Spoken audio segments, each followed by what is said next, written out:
Hello, I'm Refashionista Sheri, and welcome to week 2 of my 30 Days of Refashions. This week is all about upcycles for around the home. So look in your cupboards and your drawers and find all those things that you just don't know what to do with, and we might transform it together this week. Like what we're doing today, for example, is we're going to take something that was very popular, and every household had these in the 80s, and I think probably into the 90s as well, but it's pretty much useless nowadays, and we're going to transform it into something that is going to be useful for the present day, and you'll probably use every day because it's so awesome.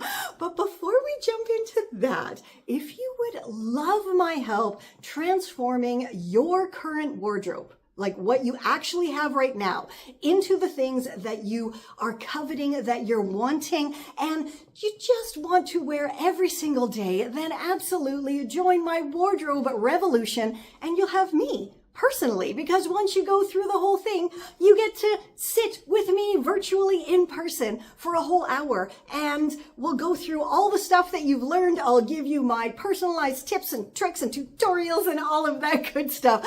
And even better, you are cordially invited to celebrate my birthday with me on September 14th, which is a Sunday at 7 p.m. Eastern, and the link will be down below. So I hope to see you there. It's going to be live. We're going to have loads of fun, but right now, let's jump into the tutorial. For this quick and easy upcycled storage project, all you need is your awesome vintage cassette holder and something to decorate it with. I'm going to use this gorgeous peel and stick wallpaper that I have had sitting in my stash for way too long. So, of course, the very first thing that needs to be done is these drawers need to come out. And you can see there are still some lovely vintage cassettes in here. And, yeah, lots of country music. So definitely right up my alley, as I used to teach two-stepping when I was much, much younger. And now, because this is quite dusty, I'm going to go give the whole thing, each component here, a good wash. So now that my cassette holder is totally clean and dry, I have it laid out upside down on top of my peel and stick wallpaper to measure out the size I will need, which I've already done. So now I'm just going to cut it to size. Now that I have my paper all measured out, I went ahead and I grabbed 2 Tupperware lids because I'm just using what I have around the house. And this is for pressing out any of the air bubbles that, of course, are going to happen when I am putting this on. And I also need an X-Acto knife because this has feet on it. So after I stick this, I'm just going to put like a couple of little X's here so I can poke the feet out once it's all stuck down. When you're using peel and stick wallpaper for any kind of project, even putting it on the wall, you really want to be mindful of the bubbles because they will get you every time. And you don't need a special smoothing tool. All you need is a tool that has smooth edges. And as you can see, I'm using Tupperware lids to smooth down all of my air bubbles. And it is totally covered and, might I say, looking absolutely fantastic.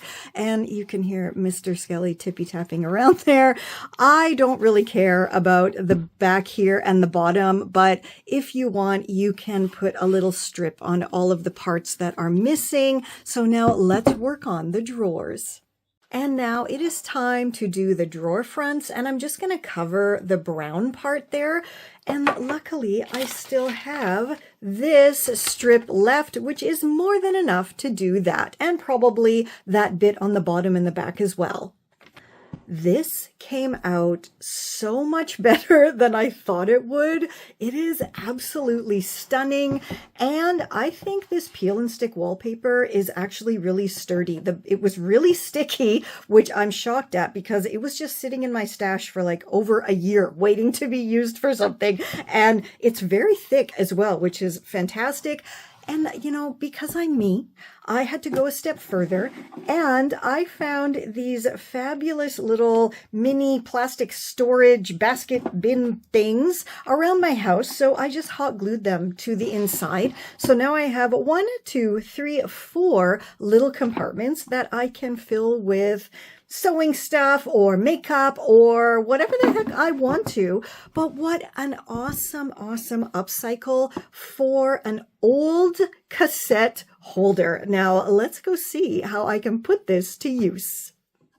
How simple was that? And again, it's another crazy easy upcycle that has insanely dramatic results, and it is so super useful too. If you would love to do that same kind of thing with your clothes and feel great in what you're wearing every single day, join my wardrobe revolution. And as I keep saying, you get to talk to me virtually in person, which is just fabulous, isn't it? And don't forget that my birthday is coming up on September 14th, which is a Sunday, and at 7 p.m. we're going to have a live Refashionista Sheri birthday party together. The link will be down below for you.